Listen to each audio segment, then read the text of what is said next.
Hello bachon, let's read the question. The question says consider the following statements regarding the equation given below. Here equation is given as Hg liquid plus Cl2 gas is giving HgCl2 in solid form. Statement 1 is stoichiometric coefficient of the reactants and the products are same in the above reaction.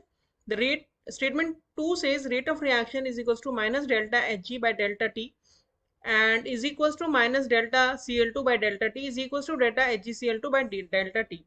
And statement 3 says rate of disappearance of any of the reactant is equals to rate of appearance of the product. So the correct statements are option A 1 and 2, option B 1 and 3, option C 2 and 3 and option D 1, 2 and 3. So first of all, let us check the key concept of the question. The key concept of this question is what is stoichiometric coefficient. Suppose we have a reaction AA plus BB, it is giving CC. So the number which is present in front of the molecule or the atom or the ion in balanced chemical equation shows stoichiometric coefficient. जैसे कि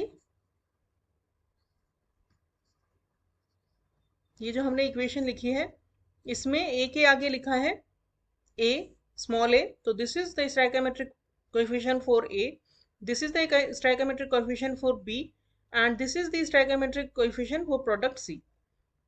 और जब भी हम rate लिखते हैं किसी भी रिएक्शन का तो स्टोइकोमेट्रिक कोएफिशिएंट जो होता है वो डिनोमिनेटर में आता है। तो जैसे कि हम ए के रेस्पेक्ट में लिखेंगे रेट तो वो हो जाएगी 1/a delta A by delta T. ऐसे ही बी के रेस्पेक्ट में हो जाएगी 1/b delta B by D T delta T sorry.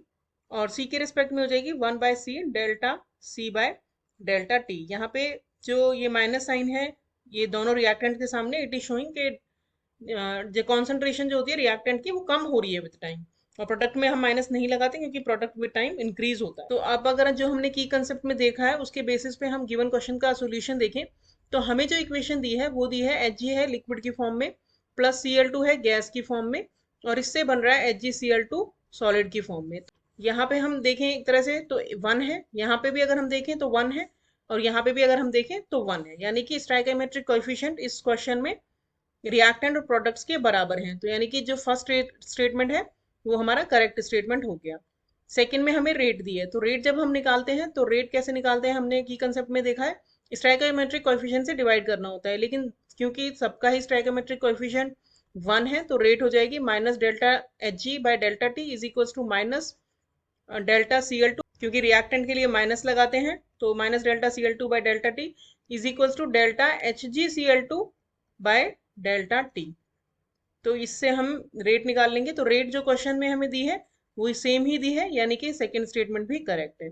Third statement में हमें बोला है कि rate of disappearance of any of the reactant, तो हम अगर rate of disappearance of Hg देखें तो वो होगी delta Hg by delta T is equals to the rate of appearance of product that means delta HgCl2 by delta T.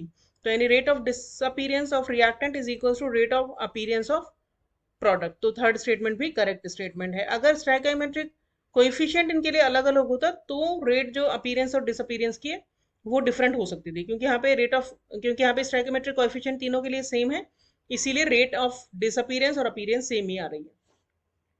तो यानी कि तीनों ही स्टेटमेंट करेक्ट है, तो हमारा करेक्ट आंसर हो जाएगा option D. Hope you understood the solution well, thank you.